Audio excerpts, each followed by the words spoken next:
বন্ধু কাঞ্চনকে সঙ্গে নিয়ে কেশপুরে ভোট প্রচারে দেব। ঘাটাল লোকসভার অন্তর্গত কেশপুর ব্লকের আনন্দপুর এলাকায় ভোট প্রচারে দীপক অধিকারীর সঙ্গে বন্ধু কাঞ্চন মল্লিক। মঙ্গলবার বিকেলে তেঘরি অঞ্চলের মোহনপুর আমলাবনি আনন্দপুর হয়ে কেশপুর গিয়ে প্রচার শেষ হয়। প্রচার শেষে সংবাদ মাধ্যমের মুখোমুখি হয়ে বললেন, প্রথমবার কেশপুরে কাঞ্চনদা আমার সাথে আসলো। আস্তে আস্তে কাঞ্চনদাও বলছিল কেশপুরে রাস্তাঘাট কত উন্নত হয়ে গেছে। হিরণের অভিযোগের ভিত্তিতে দেব বলেন, এটা বিধানসভা নির্বাচন নয়, প্রধানমন্ত্রী নির্বাচনের ভোট। উনি কেন্দ্রের এমন 10টা বা 5টা প্রকল্পের নাম বলুন যেটাই কেশপুরের মানুষ সুবিধা পেয়েছে। সে সঙ্গে তিনি বলেন, ঘাটালের আসল কাজ, ঘাটাল মাস্টার প্ল্যান রূপায়ণের রূপরেখা তৈরি হয়ে গেছে। এখানে কন বনেগা মুখ্যমন্ত্রী নয়, কন বনেগা প্রধানমন্ত্রীর ভোট হচ্ছে।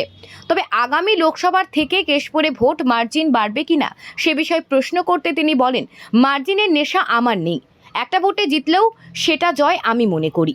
কেশপুরে এত মানুষের ভালোবাসা আমার সাথে রয়েছে, এটাই আমার কাছে অনেক। দেবকে হিরণের ব্যক্তিগত আক্রমণের উত্তরে দেব বলেন, যদি 1 বছর আগে থেকে ভোট ঘোষণা হতো তাহলে হিরণ বলতো দেবের জন্যই মনে হয় ভারত ওয়ার্ল্ড কাপ হেরে গেছে। তবে কাঞ্চন মল্লিককে প্রশ্ন করলেন, তিনি বলেন, কেশপুর মানুষের যে ভালোবাসা পেয়েছি তাতে আমি আপ্লুত। এত মানুষের ভালোবাসা দেবের সঙ্গে আছে, তাতে দেব অনেক বেশি ভোটে জিতুক, এটাই আমি চাইব। হুগলির এই ঘটনার পর মেদিনীপুরে আপনি আসলেন, যে মানুষের উত্তেজনা রয়েছে, কি বলবেন দেবের প্রচারে? মানুষের ভালোবাসা মানুষ সবসময় আমার সঙ্গে ছিল, আছে, থাকবে, ভালোবাসাটাই থাকবে। Thank you. আর দেবের প্রচারে এসেছি, আমি চাই দেব অনেক অনেক অনেক প্রচারে এলেন, কি বন্ধুকে ঘুরাচ্ছেন, কি বলবেন? ভীষণ ভালো লাগছে। এবং কাঞ্চনদা তো আমার সঙ্গে রাস্তাঘাট দিয়ে এলো, রাস্তাঘাট কত অনেকটা ভালো হয়ে গেছে। সবকটাই মোড়াম রাস্তা যেগুলো ছিল সেগুলো পাকা রাস্তা হয়ে গেছে। কাজ দেখতে পাচ্ছি। কাঞ্চনদাকে ধন্যবাদ যে উনি আমার প্রস্তাবটাকে হ্যাঁ বলেছেন। হিরণ যেখানে প্রচারে যাচ্ছে বলছে দেব 10 বছর কোনো কাজ করছে। আরে এটা তো বিধানসভা নির্বাচন নয় যে আমার রাজ্যে কি, আমি তো ঘাটাল মাস্টার প্ল্যানটা করে দিলাম। এটা ঘাটাল লোকসভা কেন্দ্রের সবচেয়ে বড় দাবি। যেভাবে প্রচার করছেন মনে হচ্ছে কেউ কোন বানেগা মুখ্যমন্ত্রী, এইভাবে প্রচার করে। এটা তো কোন বানেগা মুখ্যমন্ত্রী হচ্ছে না, কেউ কোন বানেগা প্রধানমন্ত্রী হচ্ছে। এবং আমি ওনাকে ওপেন চ্যালেঞ্জ করছি, 10 বছর কেন্দ্র সরকার ওনারা আছেন, অন্তত কাজ বলুক না। আমি তো বলছি আমাকেও গাল দিই, কিন্তু গাল দেওয়ার আগে 10টা কাজ বলুক, তারপরে গাল। দাদা লাস্ট প্রশ্ন, মিঠুন দাদা কেশপুরে ভোট প্রচারে আসলেন, হিরণদা যে গতবার আসছে কিন্তু আপনাকে ব্যক্তিগত আক্রমণ করছে, কি বলবেন? করেনি বলো তো। আমার মনে হয় কি হিরণবাবু যেভাবে যাচ্ছে, 1 বছর আগে যদি ইলেকশন প্রচারটা যদি শুরু হতো, গত বছর ওয়ার্ল্ড কাপে ফাইনালে ইন্ডিয়া হেরে গেছে। আমার মনে হয় যে এই ইলেকশনের সময় যদি সেটা হতো তাহলে হিরণ বলতো দেবের জন্য হেরে গেছে ইন্ডিয়া ওয়ার্ল্ড কাপ ফাইনাল।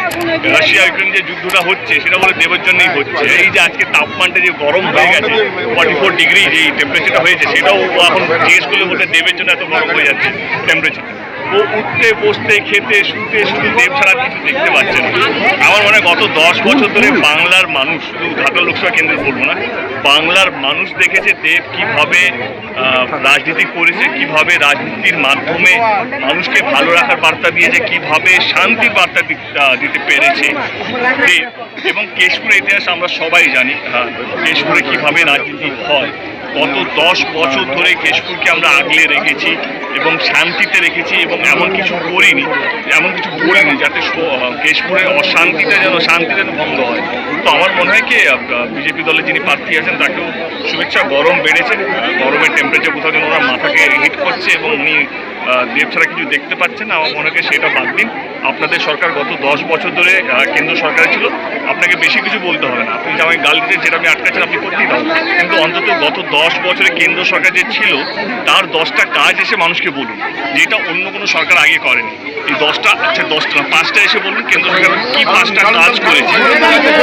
যদি বলতে পারেন তাহলে উনি ঘাটাল জিতছেন, যদি না বলতে পারেন তাহলে আর যা বলবে না দেব ছাড়া উনি কিছু দেখতে পারেন। কেশপুরে এই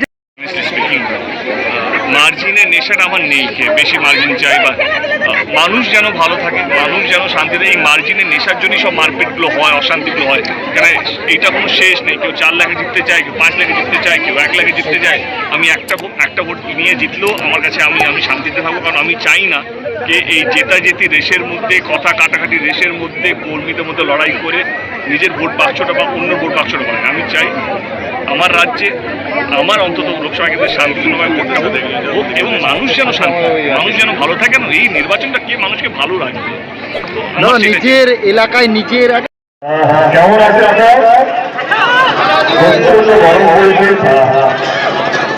তার সাথে আপনারা অনেকক্ষণ ধরে দাঁড়িয়ে তার জন্য মন থেকে আপনারা সকলকে ধন্যবাদ। আমি জানি নির্বাচন সামনে পরীক্ষা নেই আমাদের নির্বাচন, আমি এসেছি আপনাদের আশীর্বাদ নেওয়ার জন্য, আপনাদের ভালোবাসা নেওয়ার জন্য। আপনারা সঙ্গে আছেন তো?